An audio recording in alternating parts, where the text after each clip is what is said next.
سامعین ناظرین، infection control society آپ کی صحت کے لیے، آپ کی آگاہی کے لیے، آپ کو بیماریوں سے بچانے کے لیے مضامین آپ کی سماعت کے لیے پیش کرتی ہے۔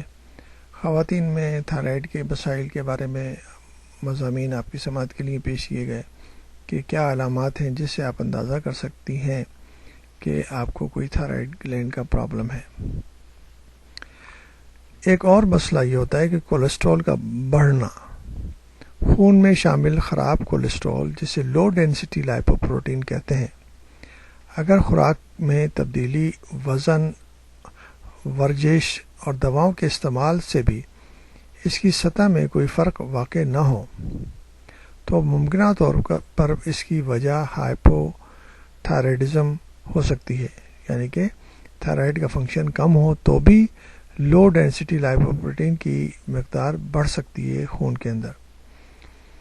خراب کولیسٹرول کی سطح عموماً ضرورت سے کم فعال یعنی کہ ہائپو تھائرائیڈزم کی صورت میں سامنے آتی ہے۔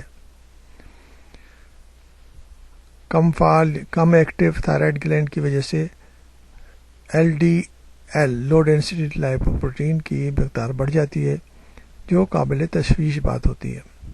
اگر ہائپو تھائرائیڈزم کا علاج نہ کیا جائے تو اس سے دل کے مسائل پیش آ سکتے ہیں، جس میں دل کا بڑھ جانا، ہارٹ فیل ہونا بھی شامل ہے۔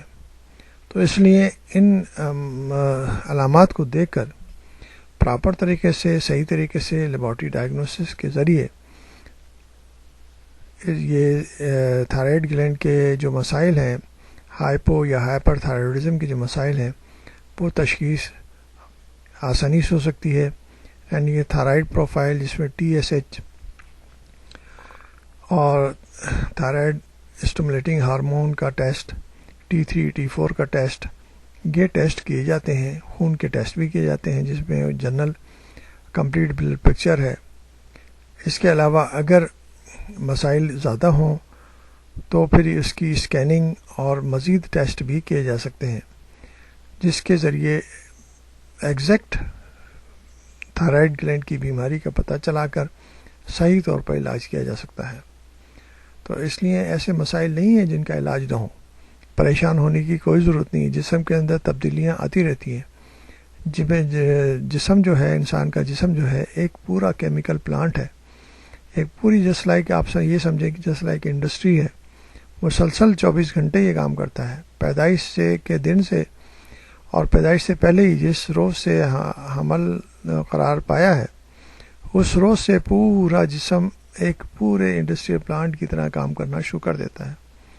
اس میں بننے کا، ٹوٹنے کا اور برقرار رہنے کا عمل جاری اور ساری رہتا ہے۔